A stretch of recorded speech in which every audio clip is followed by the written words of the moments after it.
السلام علیکم ورحمۃ اللہ وبرکاتہ۔ الحمد للہ رب العالمین والصلاة والسلام علی خیر خلقہ محمد وعلی آلہ وصحبہ اجمعین، اما بعد فاعوذ باللہ من الشیطان الرجیم، بسم اللہ الرحمن الرحیم۔ وَتِلْكَ الْقُرَىٰ أَهْلَكْنَاهُمْ لَمَّا ظَلَمُوا وَجَعَلْنَا لِمَهْلِكِهِمْ مَوْعِدًا۔ حضرات، اس مختصر سے پروگرام میں میں آپ لوگوں کے سامنے ظلم اور اس کے برے نتائج کے سلسلے میں کچھ باتیں رکھوں گا۔ ظلم کہتے ہیں عربی زبان میں وضع الشیء فی غیر محلہ، کسی چیز کو اس کی جگہ نہ رکھ کر کے اس کے علاوہ دوسری جگہ پہ رکھا جائے، اس کو کہتے ہیں ظلم۔ اور ظلم اس مفہوم میں تین طرح کا ہوتا ہے۔ ایک وہ ظلم جس کا تعلق بندے اور اللہ سے ہے، حقوق اللہ سے اس ظلم کا تعلق ہوتا ہے، اس لیے کہ مطلوب چیز یہ ہے کہ عبادت ہم صرف اللہ کی کریں۔ ہم جس کلمہ کو پڑھ کر کے مسلمان ہوتے ہیں، اس کلمہ میں بھی یہی کہا گیا ہے، لا الہ الا اللہ محمد رسول اللہ، کہ معبود برحق صرف اللہ ہے، یعنی عبادت صرف اللہ کی ہونی چاہیے، یہ مطلوب ہے۔ لیکن اگر ہم عبادت کو اللہ تعالیٰ کی ذات سے ہٹا کر کے ہم کسی دوسرے کی عبادت کرنے لگیں تو پھر وہ ظلم ہے، اس لیے کہ ہم نے عبادت کو اس کی صحیح جگہ سے ہٹا کر کے ہم نے دوسری جانب اس عبادت کو پھیر دیا، وہ ظلم ہے۔ اسی لیے اللہ تبارک و تعالی نے فرمایا ان الشرک لظلم عظیم، کہ شرک یہ ظلم عظیم ہے، بہت بڑا ظلم ہے۔ حق یہ ہے کہ عبادت اللہ کی ہو، اللہ کی عبادت میں کسی کو شریک نہ کیا جائے، مگر اگر وہ شرکت کی جاتی ہے، کسی کو شریک ٹھہرایا جاتا ہے اللہ کی عبادت میں، تو گویا ہم ظلم کے مرتکب ہو رہے ہیں۔ اسی لیے اللہ تعالیٰ نے فرمایا ان الشرک لظلم عظیم، کہ شرک یہ بڑا ظلم ہے، سب سے بڑا ظلم ہے شرک۔ اور دوسری جگہ اللہ تعالیٰ نے فرمایا الذین آمنوا ولم یلبسوا ایمانہم بظلم اولئک لہم الامن وہم مہتدون، کہ جو لوگ ایمان لائے، اللہ کی توحید کے قائل ہوئے، صرف اللہ کو معبود برحق مانا، ولم یلبسوا ایمانہم بظلم، اور اپنے ایمان میں، اپنی توحید میں شرک کی آمیزش نہیں کیا، نہیں ملایا، ان کی توحید، ان کی عبادت بالکل صرف اللہ کے لیے رہی، اس میں شرک کو شامل نہیں کیا۔ ظلم کی تعبیر اللہ تعالیٰ نے شرک کی تعبیر ظلم سے کیا، وَلَمْ يَلْبِسُوا إِيمَانَهُمْ بِظُلْمٍ، کہ اپنے ایمان کے اندر ظلم کی یعنی شرک کی آمیزش نہیں کی، شریک جو ہے شرک نہیں کیا، توحید پہ وہ قائم رہے، تب اللہ تعالیٰ کہتا اولئک لہم الامن، انہی کے لیے امن و امان ہے، امن و سکون دنیا میں بھی اور آخرت میں بھی انہی کے لیے امن ہے۔ وہم مہتدون، اور وہی ہدایت یافتہ ہیں، صحیح راستے پہ، ہدایت پہ وہی لوگ ہیں۔ تو ظلم کی پہلی قسم یہ ہے کہ انسان اللہ کی ذات کے سلسلے میں ظلم نہ کرے، شرک کا مرتکب نہ ہو جائے۔ اور ظلم کی دوسری قسم یہ ہے کہ ایک انسان دوسرے انسان پر ظلم نہ کرے، ایک انسان دوسرے انسان کو نہ ستائے، ایک انسان دوسرے انسان کے مال و جائیداد کو زبردستی اور ظلم کرتے ہوئے ہڑپ نہ کر لے جائے، ایک مضبوط و طاقتور، ایک مالدار دوسرے غریب کو، کمزور کو نہ ستائے۔ یہ ظلم ہے کہ انسان دوسرے انسان پہ ظلم نہ کرے۔ اور ظلم کا یہی مفہوم ہم اور آپ عام طور پر جانتے ہیں۔ اور ظلم کی ایک تیسری قسم یہ ہے کہ انسان اپنے اوپر خود ظلم نہ کرے۔ اس لیے کہ ایک مسلمان سے مطلوب یہ ہے کہ وہ دین اسلام کو سمجھے، دین اسلام کو اپنائے اور اسی کے مطابق وہ زندگی گزارے۔ اگر انسان ایسا نہیں کرتا ہے تو گویا وہ اپنے آپ پر ظلم کرتا ہے، اور یہ ظلم اس سے روکا گیا ہے۔ ہم اور آپ آخری تشہد میں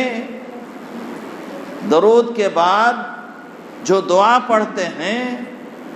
اس میں اسی کا ذکر ہے، اللہم انی ظلمت نفسی ظلما کثیرا ولا یغفر الذنوب الا انت فاغفر لی مغفرۃ من عندک وارحمنی انک انت تو ہم اور آپ اعتراف کرتے ہیں ہم سے جو خامیاں ہوتی ہیں، ہم سے جو گناہ سرزد ہو جاتے ہیں، گویا ہم ان گناہوں کی وجہ سے اپنے اوپر ہم ظلم کرتے ہیں، اور اس ظلم کا اعتراف کرتے ہوئے اللہ سے چاہتے ہیں کہ ہمارے اس گناہ کو اللہ تعالیٰ معاف کر دے، ہمارے اس ظلم کو جو ہے درگزر کر دے اللہ تعالیٰ۔ تو انسان اگر گناہوں کا ارتکاب کرتا ہے تو گویا وہ اپنے آپ پر ظلم کرتا ہے، اور ظلم کی کوئی بھی قسم انسان اگر کرے تو گویا وہ اپنے آپ کو نقصان پہنچاتا ہے، اپنے آپ پر ظلم کرتا ہے۔ امام ذہبی نے ظلم کے سلسلے میں بتایا ہے کہ ظلم عام طور پر یہ ہوتا ہے کہ انسان ظلم کرتے ہوئے دوسروں کے مال و جائیداد کو ہڑپ کر لے، اسے کھا جائے، اس پر قبضہ کر لے،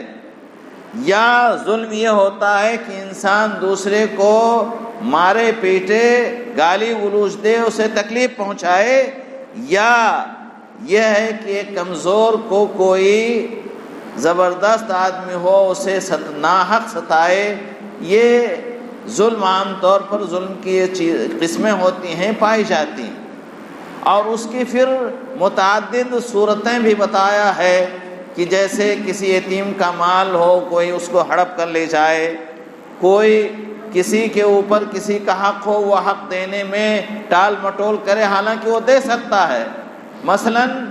کسی سے جو ہے کسی نے قرضہ لیا، قرضہ ادا کرنے کی اس کے پاس استطاعت ہو گئی، مگر اس کے باوجود وہ ٹال مٹول کر رہا ہے، دینا نہیں چاہتا، نہیں دے رہا ہے، یہ بھی ظلم کی ایک قسم ہے۔ تو اس طرح سے ظلم کی بہت ساری قسمیں ہیں، اور ہر قسم کے ظلم سے ہمیں اور آپ کو بچنے کی تلقین کی گئی ہے۔ ظلم کی مذمت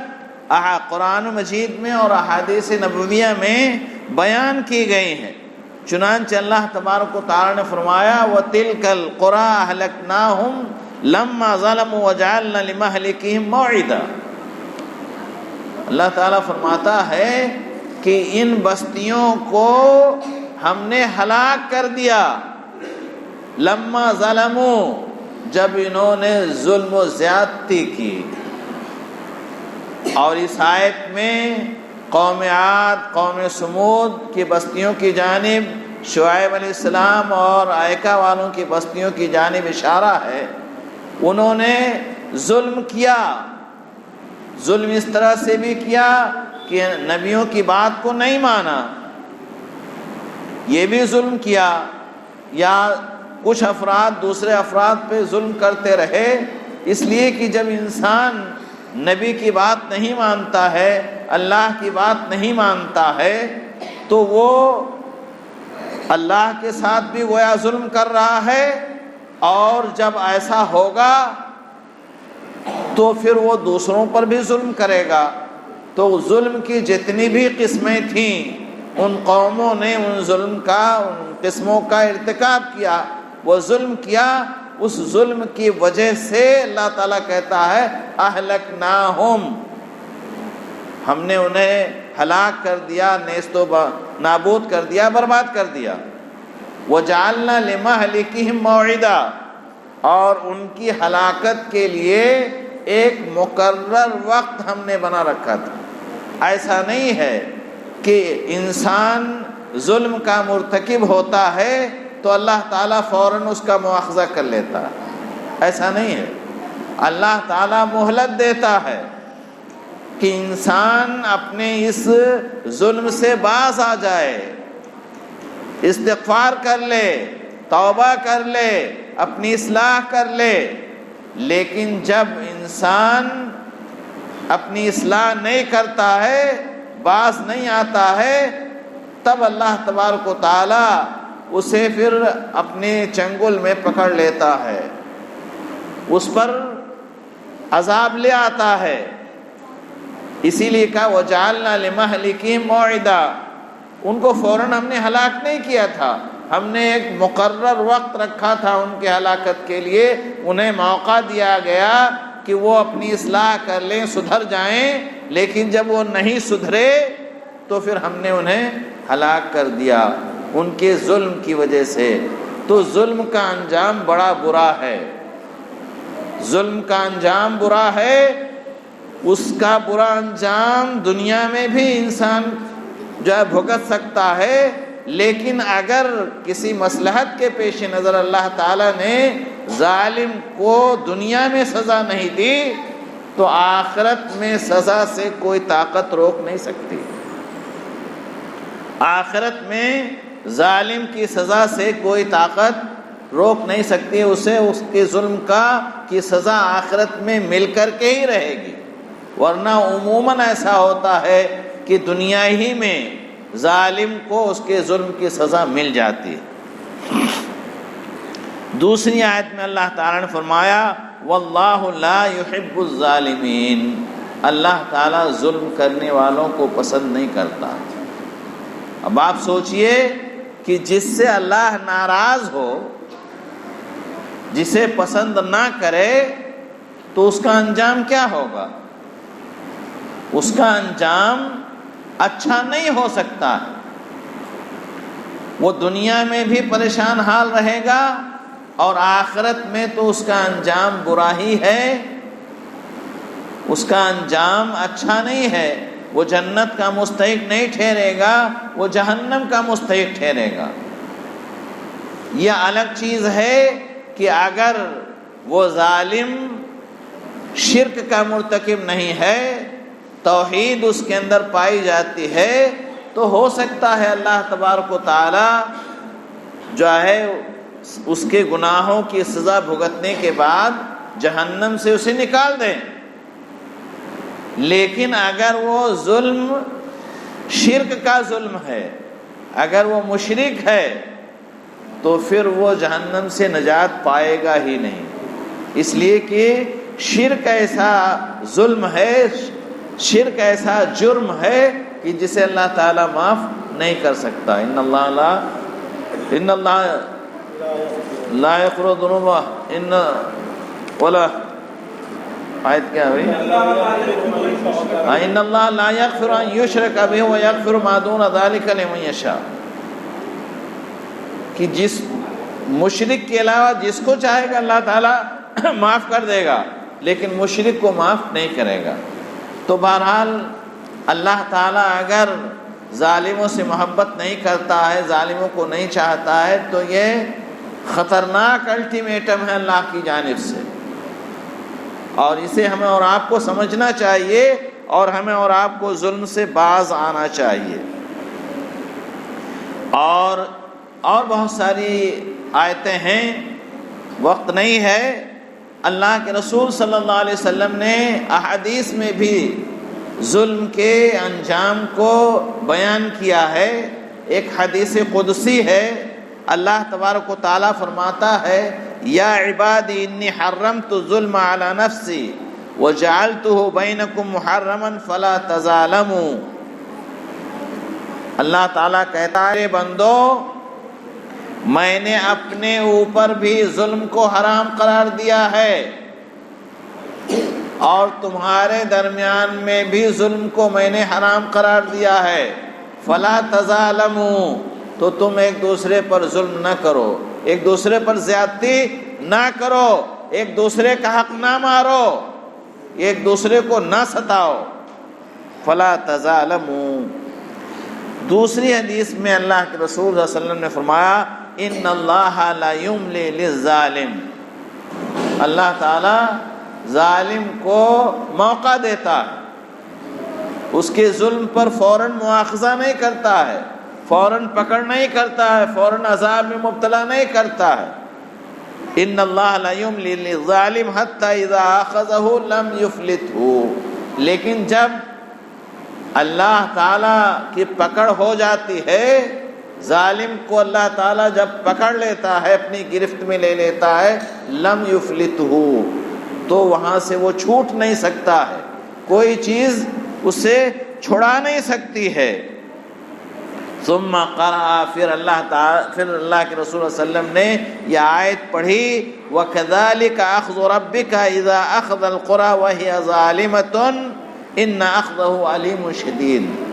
کہ اللہ تعالیٰ کی پکڑ ایسی ہی ہوتی ہے، جب بستی والوں کی اللہ تعالیٰ پکڑ کر لیتا ہے جبکہ وہ ظلم کرنے والے ہوتے ہیں، اور اللہ تعالیٰ کی پکڑ بڑی سخت اور دردناک ہے۔ اللہ تعالیٰ کا اگر عذاب آ جائے تو پھر وہ عذاب بڑا دردناک ہوتا ہے۔ اس کے بعد اللہ تعالیٰ نے فرمایا، اللہ کے رسول نے فرمایا، اتقوا الظلم فإن الظلم ظلمات یوم القیامہ، کہ تم ظلم کرنے سے بچو، اس لیے کہ ظلم قیامت کے دن بہت ساری تاریکیوں اور بہت سارے اندھیروں کا سبب بنے گا۔ اگر آپ نے دنیا میں ظلم کیا ہے تو پھر آپ کا انجام آخرت میں اچھا نہیں ہوگا، قیامت کے دن آپ کے سامنے تاریکیاں ہی تاریکیاں، اندھیرے ہی اندھیرے چھائے رہیں گے، کچھ نہیں آپ کو سمجھ میں آئے گا۔ اور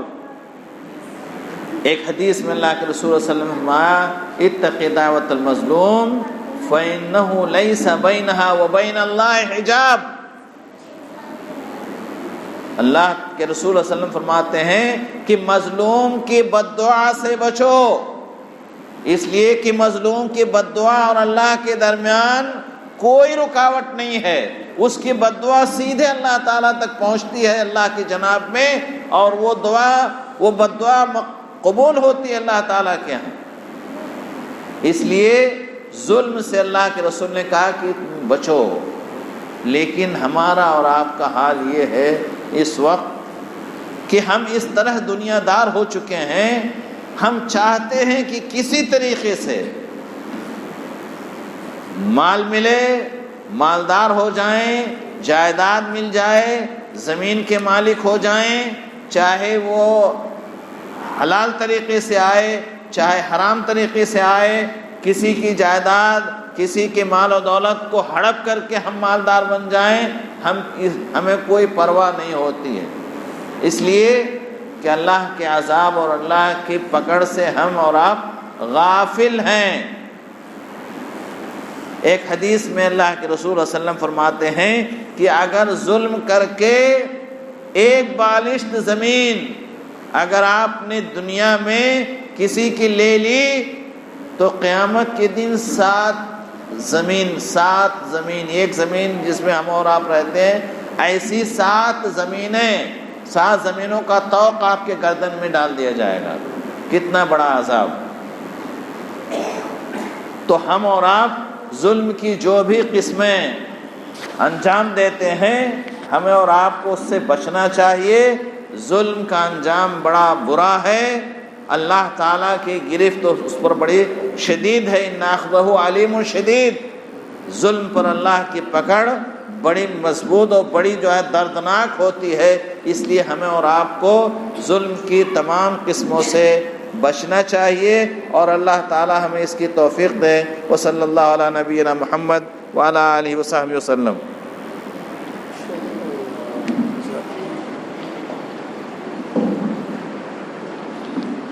جزاک اللہ